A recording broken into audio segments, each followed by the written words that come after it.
I, 32 male, was sitting at my kitchen table Saturday morning, going through some work emails when Melissa, 29, walked in holding her phone like a weapon.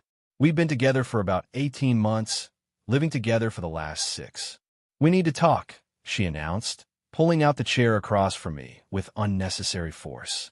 I closed my laptop. Okay, what's up? She slid her phone across the table, showing some relationship advice article about financial transparency in modern relationships. The headline read something like, "Why Couples Who Share Everything Last Forever." I've been thinking, she started. We've been together long enough. It's time we combine our finances. I want access to your bank accounts. I blinked. Access to my accounts? Why? Because that's what serious couples do, Derek. My friend Tanya and her boyfriend share everything. Complete transparency. That's real trust. Mel, we split bills fairly. You know what I earn. What's this really about? Her jaw tightened. It's about you hiding things from me. What are you spending money on that you don't want me to see? I'm not hiding anything. My finances are my business, just like yours are yours. She stood up, hands on hips. So you don't trust me. This isn't about trust. It's about boundaries. Boundaries? She laughed, but it wasn't a happy sound. We live together. We sleep in the same bed. But your precious bank account is off limits. Yes, I said simply. It is. Her face went red. Then we're done. If you can't trust me with your money after 18 months, then this relationship is going nowhere. I looked at her for a long moment. She was doing that thing where she tilted her chin up, waiting for me to cave like I usually did when she threw these ultimatums. The time she demanded I skip my brother's bachelor party. The time she insisted I stop playing basketball with the guys on Sundays. I'd given in before. Not this time. Okay, I said. We're done then. The silence stretched for maybe 10 seconds. Her mouth opened and closed like a fish. You're serious? You just gave me an ultimatum. I'm not giving you access to my accounts. So by your logic, we're done. Derek, don't be ridiculous. I'm just trying to. You said we're done if I don't give you access. I'm not giving you access. Pretty straightforward. She grabbed her phone off the table. You're really going to throw away our relationship over this? I'm not throwing away anything. You're the one who made it conditional on accessing my bank accounts. This is so typical. You never want to commit fully. Sharing bank accounts after 18 months isn't commitment, Mel. It's premature and, frankly, concerning that you're this insistent about it. She stormed out of the kitchen. I heard drawers slamming in the bedroom, then the front door about 20 minutes later. I pulled out my phone and changed my apartment lock code. Thank God for smart locks. Then I blocked her number. If we were done, we were done. The text started coming through Facebook Messenger within an hour. Baby, please, let's talk about this. You're overreacting. I didn't mean it like that. At least unblock my number so we can discuss this like adults. I didn't respond. Instead, I went to the gym, then grabbed lunch with my buddy Tom, who'd been through a similar situation. She really thought you'd just hand over your banking info? Tom asked, shaking his head. Apparently. The weird thing is, she makes decent money. It's not like she's struggling. Bro, it's about control. My ex did the same thing. Started with wanting passwords to everything, then got mad when I wouldn't add her to my credit cards. That evening, the doorbell rang around 7 p.m. I checked the camera app. Melissa was standing there, and she'd clearly been crying. Mascara streaked down her cheeks. I didn't open the door, just spoke through the intercom. Melissa, we're done. You made that clear this morning. Dara, please. I didn't mean it. Can we just talk? There's nothing to talk about. You can pick up your stuff tomorrow. I'll box it up and leave it outside. You changed the lock code. Yes, I did. This is my home, too. Actually, it's not. The lease is in my name. You're not on it. She started sobbing harder. Where am I supposed to go? That's not my problem anymore. You ended this relationship, remember? I was just upset. I didn't really mean we were done. Then you shouldn't have said it as an ultimatum. She stood there for another 10 minutes, alternating between crying and raging at the door. I put on my noise-canceling headphones and continued working. Update 1 to 48 hours later. The last 2 days have been intense. Sunday morning, I packed up all of Melissa's stuff as promised. Clothes, toiletries, her books, that ridiculous crystal collection she insisted brought positive energy to our relationship. A lot of good that did. Put it all in boxes and bags, set them on the porch at 10 a.m., and texted her from my work phone that she had until 6 p.m. to collect everything. She showed up at 10:30 with her sister Nicole, 27, and Nicole's husband Brad. Nicole immediately started it on me. You seriously locked her out over a conversation? Nicole said, arms crossed. She gave me an ultimatum. I accepted her terms. I replied, staying in the doorway. She didn't mean it literally. Then she shouldn't have said it literally. Brad, to his credit, looked uncomfortable and stayed quiet, helping load boxes into their SUV. Melissa tried a different approach. Derek, can we please just talk inside? Privately? No. You wanted access to my private information? I said no. You said we were done. I'm respecting your decision. Stop saying that. You know that's not what I meant. What did you mean then? I wanted to feel like we were really together, you know? Like a real couple. Real couples don't demand access to each other's bank accounts under threat of breakup. Nicole jumped back in. God, you're such an asshole. She deserves better. Then this works out perfectly for everyone. They finished loading the stuff. As they were leaving, Melissa turned back one more time. You're going to regret this, Derek. You'll never find someone who loves you like I do. I'm willing to take that chance. Monday morning, things escalated. I woke up to 73 Facebook notifications. Melissa had posted a lengthy rant about me on her wall, tagging several mutual friends. The post, now deleted, but I screenshotted it, read, when you give someone 18 months of your life and they throw you on the street because you wanted to build a future together. Derek, last name, is a narcissistic sociopath who locked me out of my home with no warning. Ladies, this is what happens when you date a man who values his money more than your relationship. I'm homeless because I asked for basic trust in our relationship. The comments were split. Some of her friends were calling me trash, saying I should be ashamed, typical men ain't shit energy. But surprisingly, several people pushed back. Wait, he locked you out for wanting to share finances. Melissa, didn't you tell me last month you wanted to quit your job once you moved in with him? Girl, you were at the club Thursday talking about his savings account. That last comment was from her coworker Janet, and it was quickly deleted.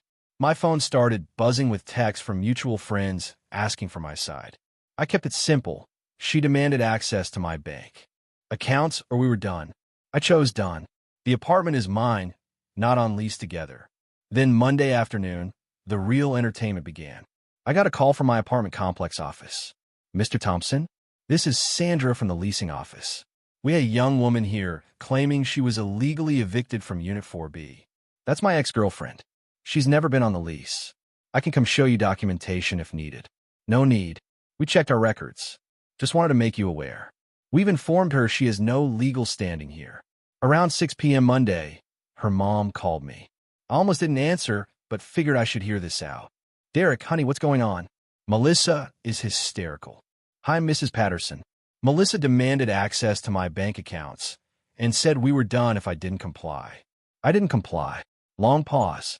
She demanded access to your bank accounts? Yes, ma'am. Said it was that, or we were over. Another pause.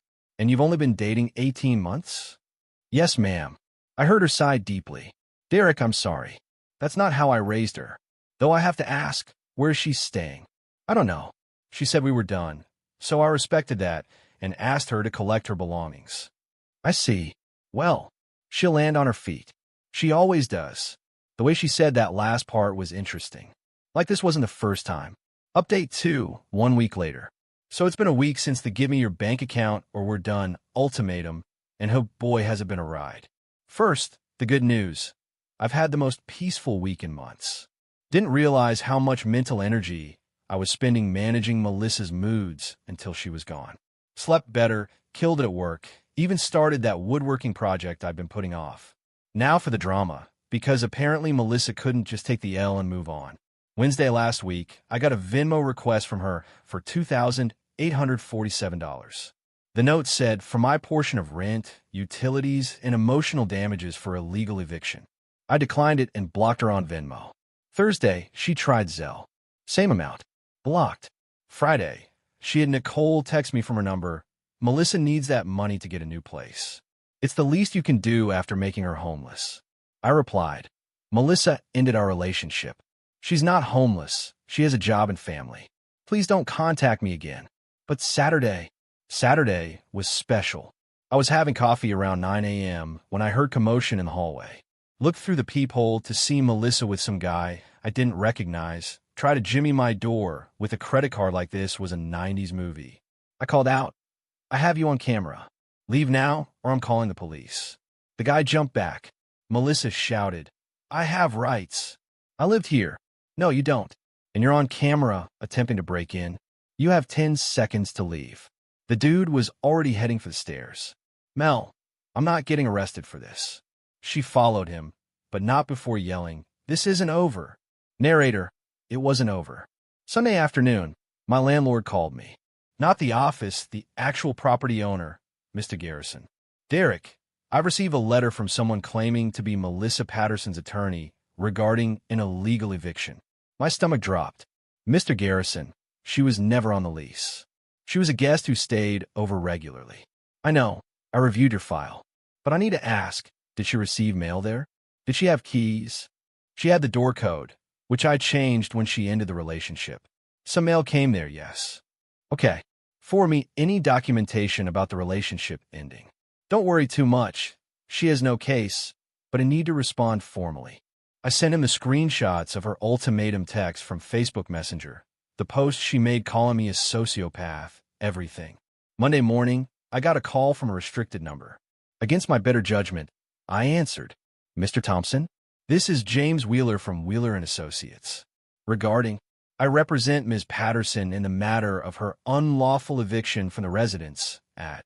"Mr. Wheeler, Ms. Patterson was never a tenant. She was a girlfriend who stayed over. She ended our relationship, and I asked her to collect her belongings, which she did. She claims she was a resident who paid rent. She never paid rent. We split some bills and groceries like couples do. I have bank records showing no rent payments from her. She has receipts showing she contributed to household expenses. Contributing to groceries doesn't make you a tenant, counselor. She was a guest. The lease is solely in my name.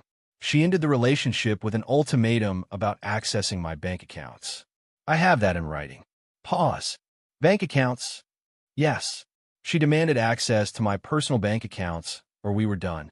I said we were done. She made the choice. Longer pause. "I see. We'll be in touch." He hung up. I immediately called my buddy, who's a lawyer. "Dude, she has nothing," he said after I explained.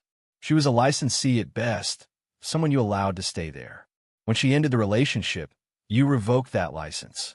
The fact that she gave you an ultimatum and you have it in writing? That's gold." Tuesday, things got even more interesting.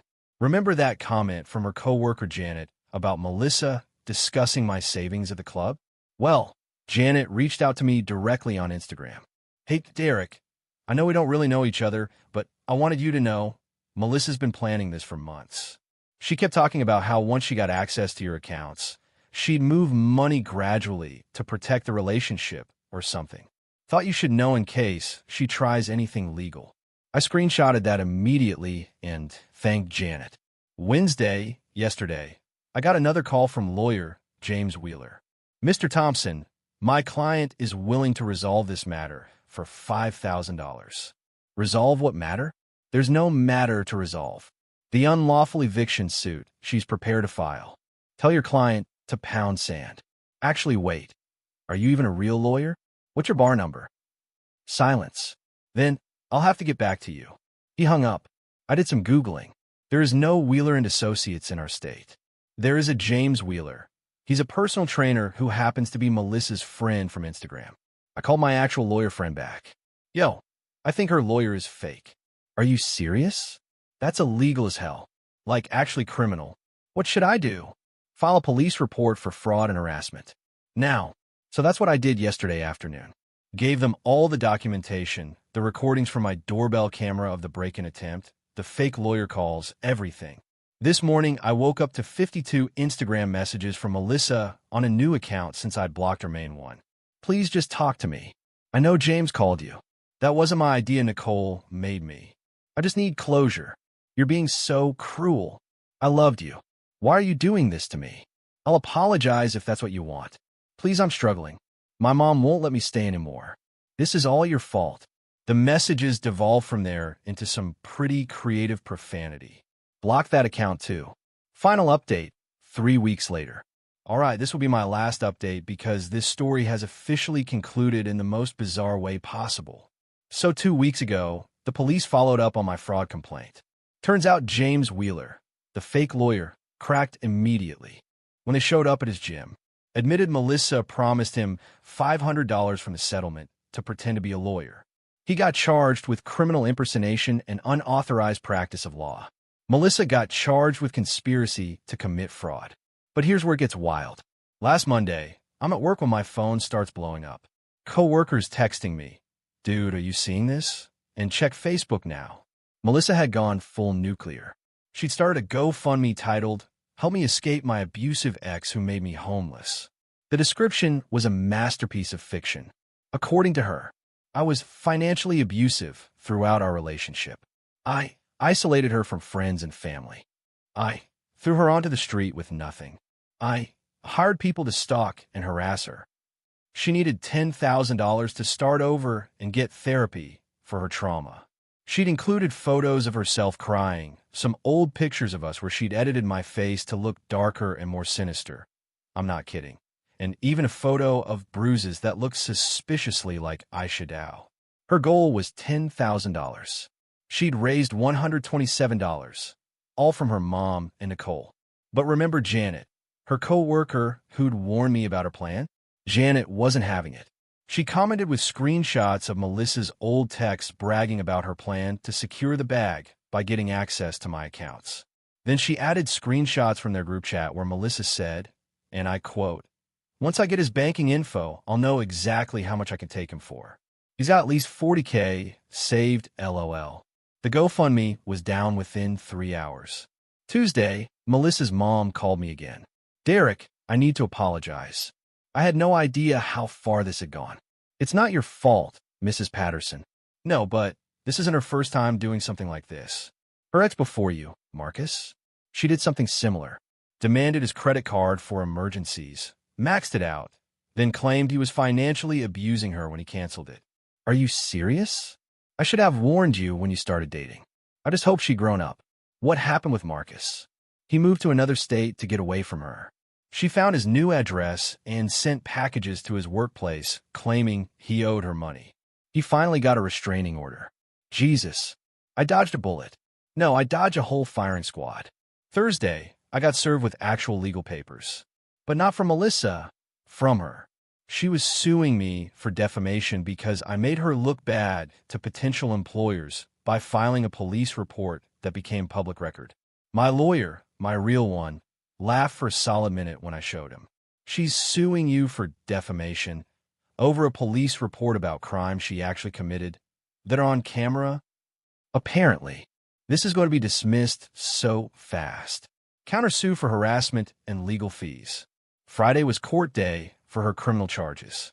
I didn't have to appear, but I heard from the prosecutor that she showed up in a cocktail dress like it was a nightclub, tried to flirt with the judge, who was a 67-year-old woman, and then blamed everything on bad legal advice from Nicole.